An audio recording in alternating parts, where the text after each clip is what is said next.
오늘 스가랴서 12장에서는 하나님께서 예루살렘을 구원하시는 날에 대한 예언을 합니다. 이것은 일종의 종말론적인 예언입니다. 장차 이 세상 끝날에 하나님께서 다시 오실 때 어떻게 유다와 예루살렘에 대한 구원의 일을 이루실 것인가를 설명하고 있습니다. 먼저 1절로 9절에서는 모든 대적들을 멸망시키시고 예루살렘을 높이시겠다 합니다. 그동안 예루살렘이 많은 대적들의 공격을 당하였습니다. 스가랴서가 쓰여지던 지금 이 예언의 말씀을 듣던 그 시점에도 페르시아의 지배 아래 놓여 있었고 또 성전 건축을 하는데 많은 방해를 받아왔습니다. 지금 12장의 예언이 행해지던 다리오 왕 4년에는 하나님의 은혜로 성전 공사가 다시 시작되기는 하였습니다. 하지만 여전히 주변 민족들의 조롱과 적대적인 행위는 계속되고 있었습니다. 장차 하나님께서 예루살렘을 높이시고 모든 원수들을 멸하시겠다 약속하십니다. 그날에라는 말이 여러 번 반복됩니다. 3절, 4절, 6절, 또 8절, 9절, 11절에 그날에라는 말이 나옵니다. 비록 지금 이 시점에는 하나님의 백성들이 멸시받고 공격당하지만 그날, 하나님의 날에 하나님의 구원이 예루살렘에게 유다에 임할 것입니다.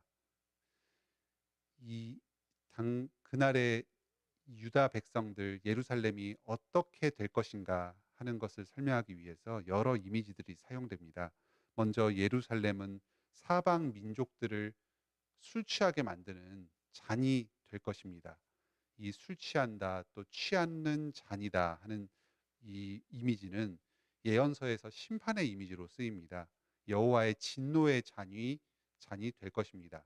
모든 민족들을 두려워 떨게 하며 비틀거리고 혼미하게 하는 그런 심판의 도구로 예루살렘이 사용될 것입니다. 모든 이방 민족들은 진멸당할 것입니다.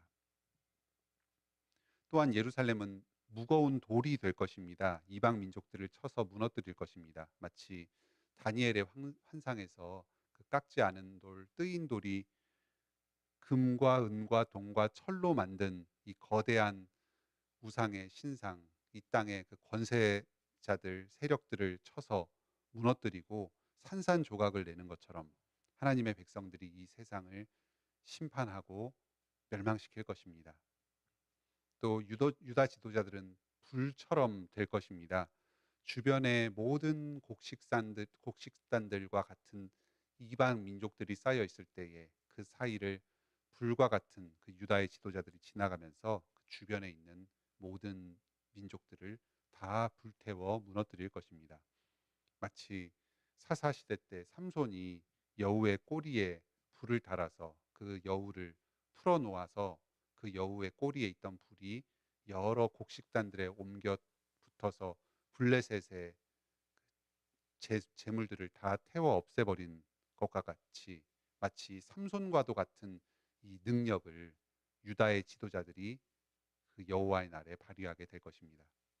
그리고 다윗 자손들은 하나님과 같고 여호와의 사자와 같이 능력과 권위가 있을 것입니다. 이방 나라들을 심판하고 멸망시킬 것입니다. 이 하나님께서 스가랴서 12장에서 주신 이 여호와의 날, 그 구원의 날에 대한 약속은 먼저 예수 그리스도 안에서 성취되었습니다. 하나님의 아들 예수님이 유다 지파로 다윗의 후손으로 예루살렘 가운데 임하셨습니다. 그분의 구원의 능력으로 모든 이방 민족들을 무릎 꿇게 하셨습니다. 세상의 권세자들이 하나님 앞에 굴복하게 하셨습니다. 오늘날에도 복음이 전파될 때에 온 세상 모든 민족들의 믿지 않는 자들이 그 복음의 능력에 굴복하여서 하나님 앞에 믿음으로 나오게 됩니다. 이제 예루살렘의 이 구원과 회복에 대한 약속이 우리 교회를 통해서 이루어지고 있습니다. 유다의 민족적인 혈통, 그 후손들뿐만 아니라 예수 그리스도를 믿고 하나님의 아들, 딸이 된 우리 모든 교회와 성도들이 이 스가랴서 12장에 큰 축복과 능력을 발휘하게 됩니다. 이 세상이 여전히 하나님을 거스르고 교회를 핍박하고 우리 성도들을 공격합니다. 하지만 하나님께서 계속해서 우리를 지키시고 보호하여 주십니다. 이 세상 가운데 승리하게 하십니다. 지금도 우리 교회와 성도들의 매일매일의 삶 가운데서 이 교회의 승리, 하나님의 백성들의 승리가 계속되고 있습니다. 하지만 이 약속은 장차 그날에 완전히 이루어질 것입니다. 이 세상 끝날, 여호와의 날, 예수 그리스도의 재림의 날에 완전한 승리를 이 땅의 교회와 성도들이 누리게 될 것입니다. 7절에 여호와가 먼저 유다 장막을 구원하리니 이는 다윗의 집의 영광과 예루살렘 주민의 영광이 유다보다 더하지 못하게 하려 함이니라. 다윗 왕족이나 예루살렘에 사는 거주민이라고 해서 특별한 대우를 받는 것이 아닙니다. 이 유다 장막에 속한 모든 사람들, 바로 예수 그리스도를 믿는 우리 모든 성도들이 모두가 왕 같은 제사장으로서 이 하나님의 존귀함, 하나님의 사자로서의 통치에 쓰임 받게 될 것입니다. 물론 혈통적인 유다의 자손들, 오늘날 유대인들도 여전히 이 약속의 복을 복 안에 있습니다. 이 유대인들이 지금이라도 이 약속을 의지해서 이 스가랴서 12장의 말씀을 의지해서 예수님을 믿는 믿음으로 나오게 된다면 이러한 축복을 이 교회와 함께 누릴 수 있을 것입니다. 지금 현재는 많은 유대인들이 예수님을 믿기를 거부하고 이방인과 동일한 상황 가운데서 살아가고 있습니다. 하나님께서 부디 은혜를 베풀어 주셔서 이 세상의 많은 유대인들이 하나님께 돌아올 수 있기를 바랍니다. 우리는 그날에 마치 예수님처럼 변화되어서 이 땅 가운데 하나님의 통치를 실현하는 데 쓰임 받게 될 것입니다. 이 약속이 그날에 완전히 성취될 것입니다. 비록 오늘 우리의 삶이 초라하고 힘들게 느껴질지라도 그날에 이루어질 이 약속을 굳게 붙잡고 살아갑시다. 이 땅에 하나님의 심판을 대신 전하는 하나님의 사자로서 오늘도 하루를 힘차게 살아가는 여러분들이 되시길 바랍니다. 10절로 14절에서는 그날에 이루어질 또 다른 중요한 일이 예언되고 있습니다.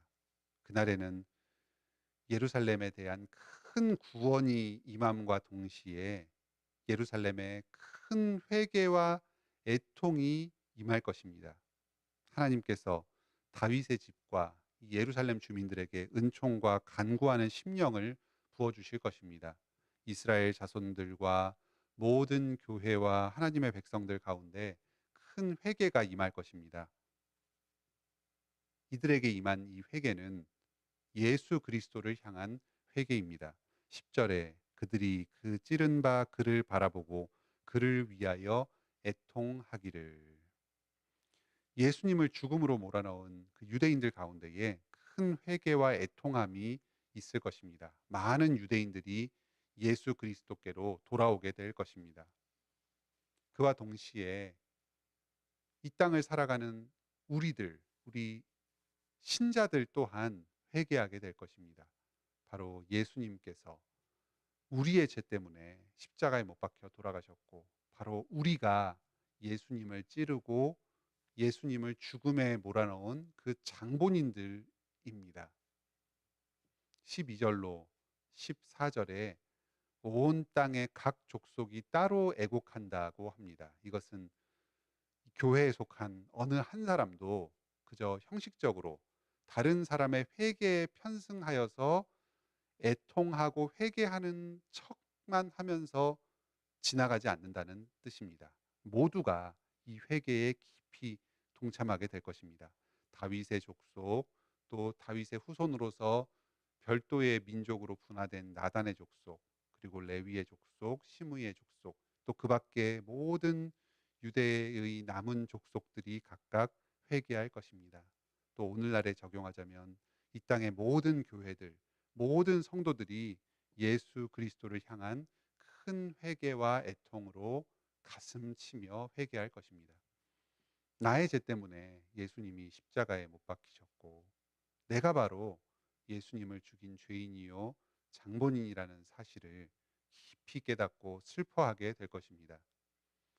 하나님과 사람 앞에서 자신을 낮추고 겸손하며 오직 하나님의 은혜만을 간구할 것입니다. 이러한 큰 회개의 영이 우리 관악교회와 우리 성도님들 한 사람 한 사람에게 임하길 바랍니다. 오늘 말씀에서 우리가 아주 중요하게 생각해야 할 아주 중요한 가르침이 하나 있습니다. 하나님께서 자신의 백성들을 심판자로 또 하나님의 대리 통치자로 세우실 때에 바로 이 회개의 영을 부어주신다는 사실입니다. 오늘 12장에서 그날에 여호와의 날에 이루어질 두 사건을 설명해 주었습니다.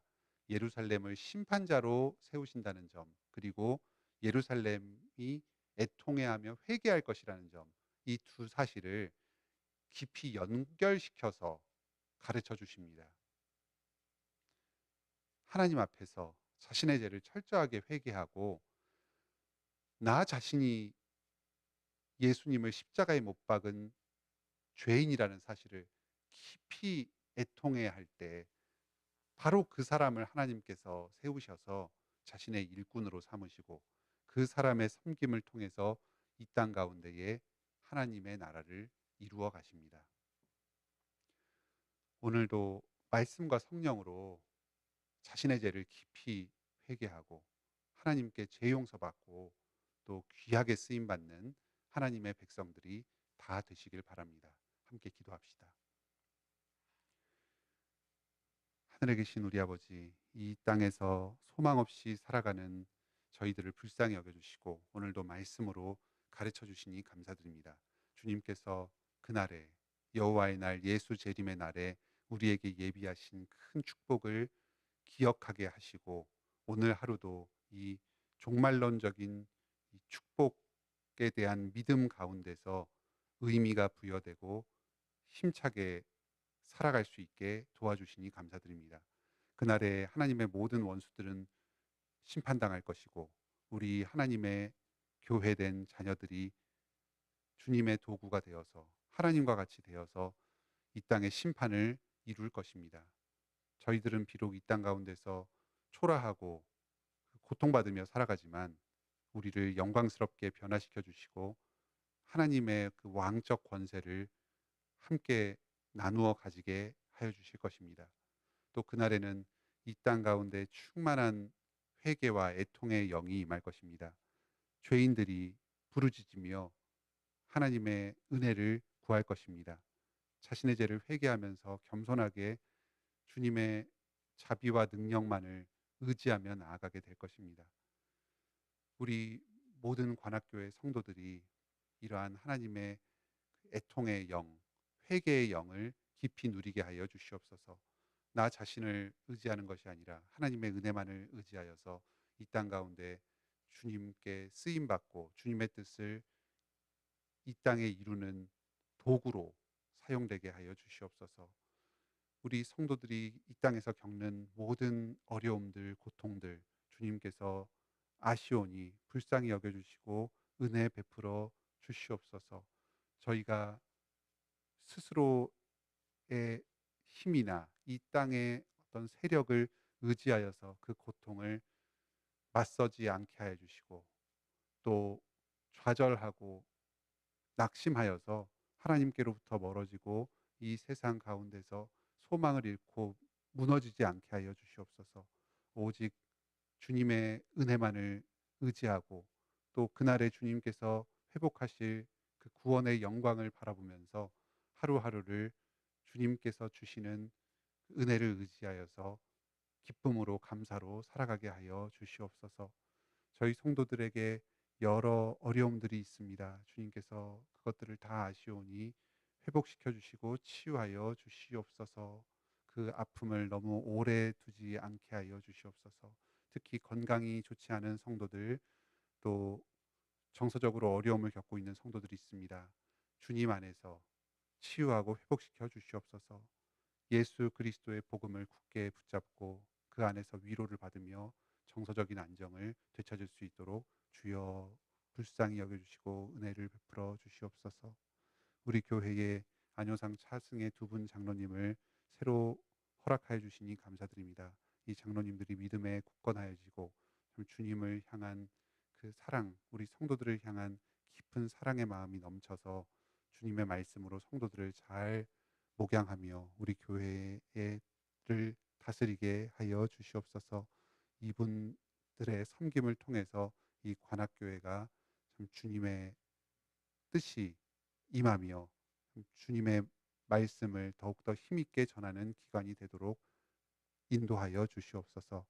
오늘도 저희들의 하루를 온전히 주님께 바쳐드리길 원합니다. 예수님의 이름으로 기도드립니다. 아멘. 은혜로운 기도의 시간 되시길 바랍니다.